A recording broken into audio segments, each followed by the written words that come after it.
Figure de la révolution algérienne, l'auteur témoigne, ici, du parcours de milliers de paysans anonymes, devenus plus tard Djounoud de l'armée de libération nationale, ALN.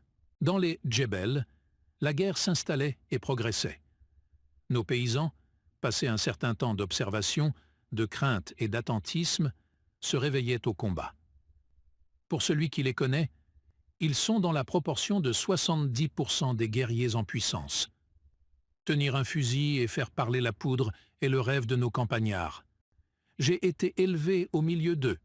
Je connais leur courage, leur aptitude au combat, leurs astuces et leurs faiblesses humaines. Ils naissent et grandissent dans une uniformité monotone. Ils vont à l'école coranique, s'il y en a une, dans la Mecheta. Un peu plus âgés, ils s'occupent des chèvres, plus difficiles à garder. Entre 20 et 25 ans, ils passent à la charrue et commencent à aller dans les marchés. Puis, ils se marient. De leur jeunesse, ils héritent la connaissance du pays. La montagne n'a plus de secret pour eux. Ils vous indiquent le moindre ravin, la place des rochers, celle des ruisseaux, des buissons. Ce sont ces connaissances qu'ils mettent au service de l'ALN. Quand ont-ils appris à se servir d'un fusil? Au gré des mariages, des parties de chasse, des battues au sanglier. À l'époque où je faisais mon service militaire et mes études, ma grande distraction était de retourner au douar et d'aller à la chasse avec eux. Il suffisait d'en parler pour qu'ils soient prêts. J'ai connu parmi eux de grands chasseurs, des tireurs d'élite. La guerre d'Algérie en a fait des Djounoud. Beaucoup parmi eux mourront, mais ils se révéleront de redoutables maquisards, habiles, tirant avantage du relief du terrain. Mêlés aux moudjahidines venus de la ville, ils donneront à l'ALN ses grandes vertus: rapidité dans l'attaque, décrochage, grande marche, nouvelle attaque, etc. À quelque chose près, ces paysans se ressemblent. Dans les Aurès, le nord constantinois, en Kabylie, dans l'Algérois, l'Oranie, le sud, ils tiennent tête à une puissance armée. Malgré l'aviation, le napalm, l'artillerie, les chars, la technique des généraux de l'armée française, ces hommes devenus colonels, commandants, capitaines, Djounoud inventent chaque jour une tactique nouvelle pour survivre et durer. Ils portent souvent à l'armée française des coups très durs. Farhat Abbas, Autopsie d'une guerre, l'Aurore, 2011. Alger Livre, édition, page 152-154.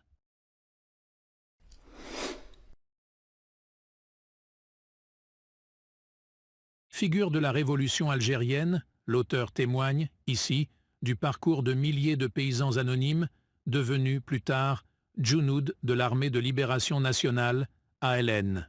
Dans les Djebel, la guerre s'installait et progressait. Nos paysans, passé un certain temps d'observation, de crainte et d'attentisme, se réveillaient au combat. Pour celui qui les connaît, ils sont dans la proportion de 70% des guerriers en puissance. Tenir un fusil et faire parler la poudre est le rêve de nos campagnards. J'ai été élevé au milieu d'eux. Je connais leur courage, leur aptitude au combat, leurs astuces et leurs faiblesses humaines. Ils naissent et grandissent dans une uniformité monotone. Ils vont à l'école coranique, s'il y en a une, dans la Mecheta. Un peu plus âgés, ils s'occupent des chèvres, plus difficiles à garder. Entre 20 et 25 ans, ils passent à la charrue et commencent à aller dans les marchés. Puis, ils se marient. De leur jeunesse, ils héritent la connaissance du pays. La montagne n'a plus de secret pour eux. Ils vous indiquent le moindre ravin, la place des rochers, celle des ruisseaux, des buissons. Ce sont ces connaissances qu'ils mettent au service de l'ALN. Quand ont-ils appris à se servir d'un fusil? Au gré des mariages, des parties de chasse, des battues au sanglier. À l'époque où je faisais mon service militaire et mes études, ma grande distraction était de retourner au douar et d'aller à la chasse avec eux. Il suffisait d'en parler pour qu'ils soient prêts. J'ai connu parmi eux de grands chasseurs, des tireurs d'élite. La guerre d'Algérie en a fait des Djounoud. Beaucoup parmi eux mourront, mais ils se révéleront de redoutables maquisards, habiles, tirant avantage du relief du terrain.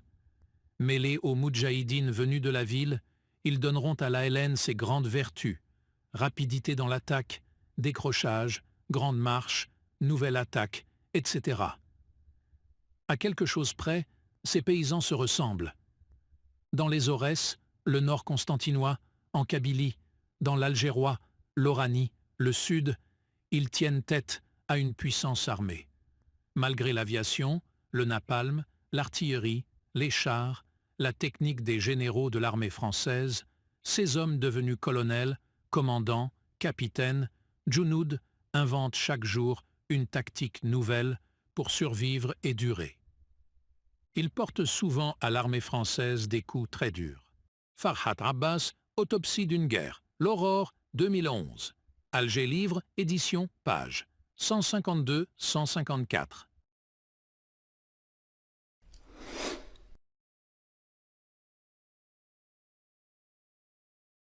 Figure de la révolution algérienne,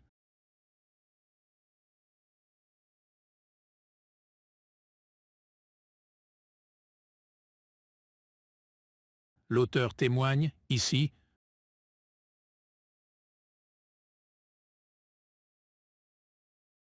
du parcours de milliers de paysans anonymes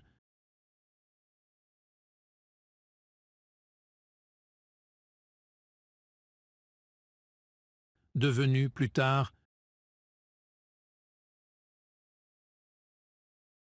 Junod de l'Armée de Libération Nationale, ALN.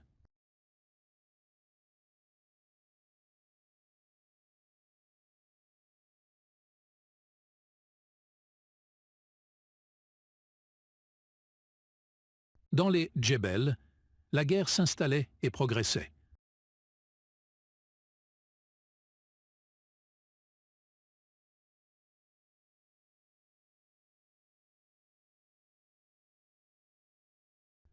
Nos paysans, passé un certain temps d'observation,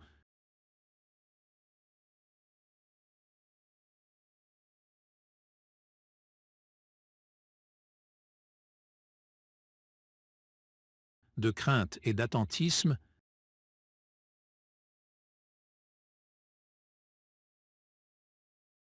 se réveillaient au combat.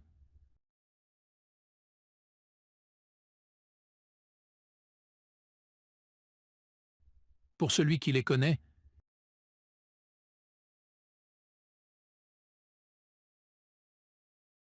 ils sont dans la proportion de 70% des guerriers en puissance.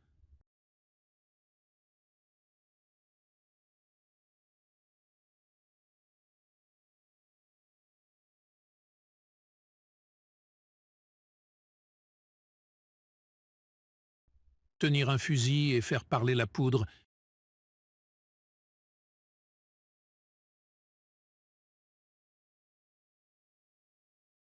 est le rêve de nos campagnards.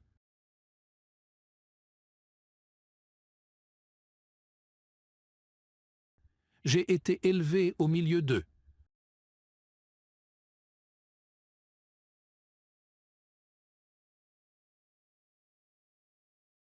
Je connais leur courage, leur aptitude au combat,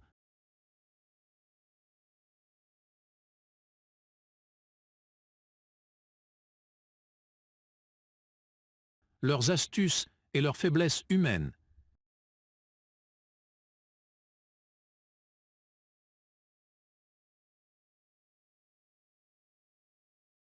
Ils naissent et grandissent dans une uniformité monotone.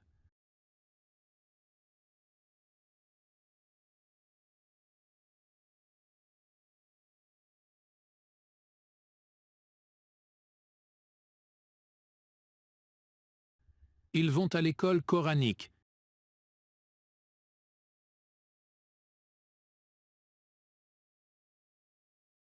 S'il y en a une, dans la Mecheta.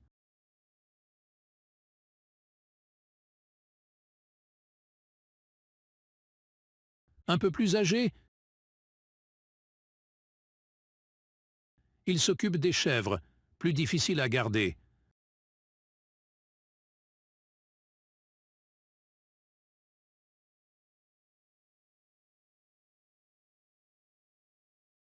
Entre 20 et 25 ans,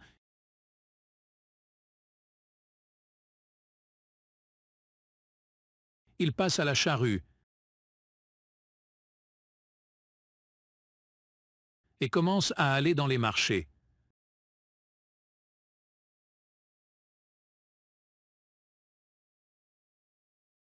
Puis, ils se marient.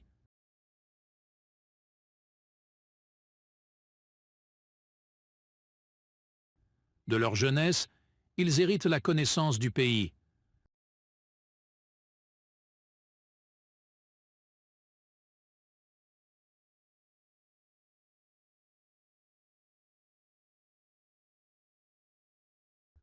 La montagne n'a plus de secret pour eux.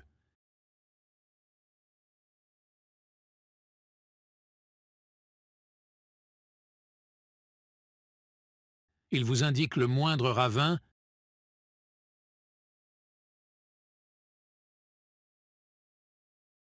la place des rochers, celle des ruisseaux, des buissons.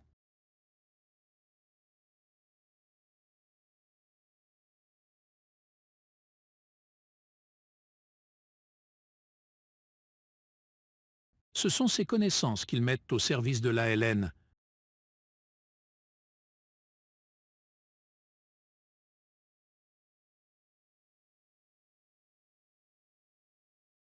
Quand ont-ils appris à se servir d'un fusil?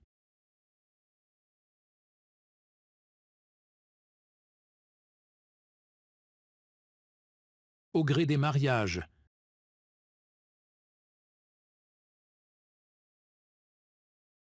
des parties de chasse, des battues au sanglier.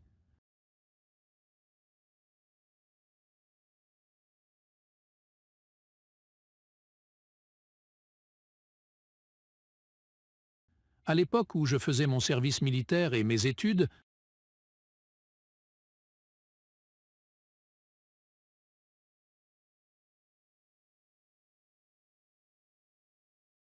ma grande distraction était de retourner au douar,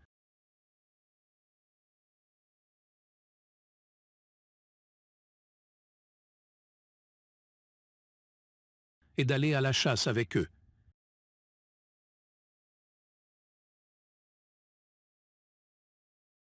Il suffisait d'en parler pour qu'ils soient prêts.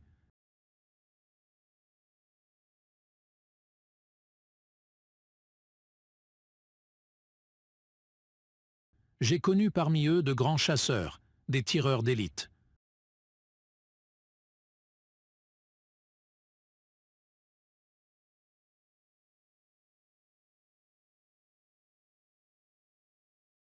La guerre d'Algérie en a fait des Djounoud.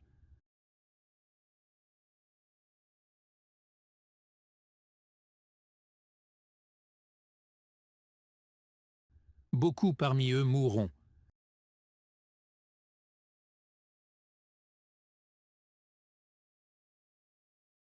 Mais ils se révéleront de redoutables maquisards, habiles.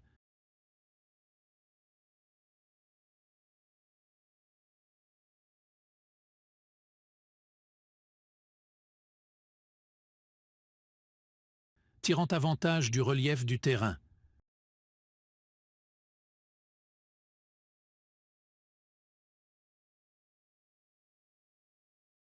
Mêlés aux moudjahidines venus de la ville,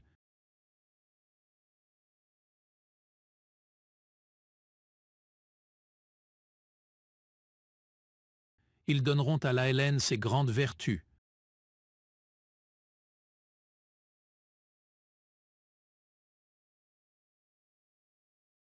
Rapidité dans l'attaque,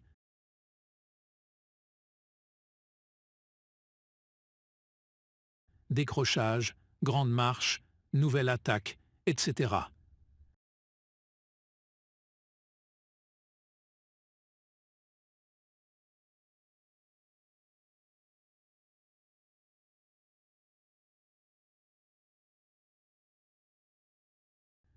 À quelque chose près,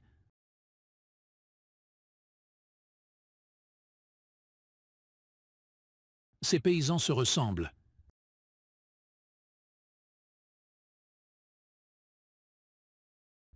Dans les Aurès, le nord constantinois, en Kabylie, dans l'Algérois, l'Oranie, le sud,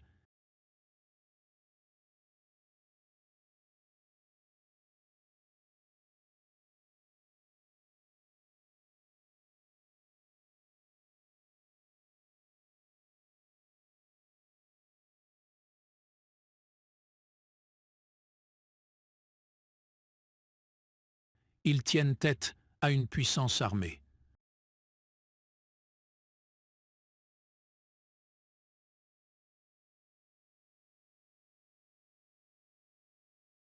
Malgré l'aviation, le napalm, l'artillerie, les chars,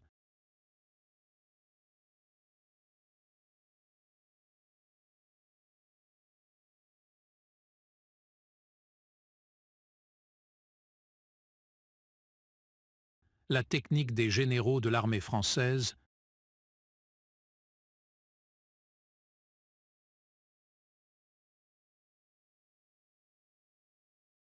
ces hommes devenus colonels,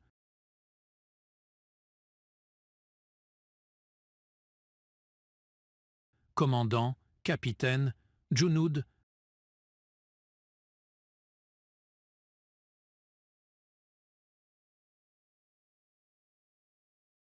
inventent chaque jour une tactique nouvelle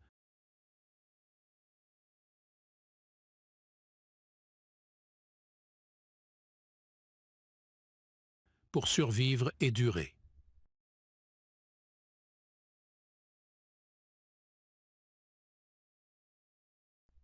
Ils portent souvent à l'armée française des coups très durs.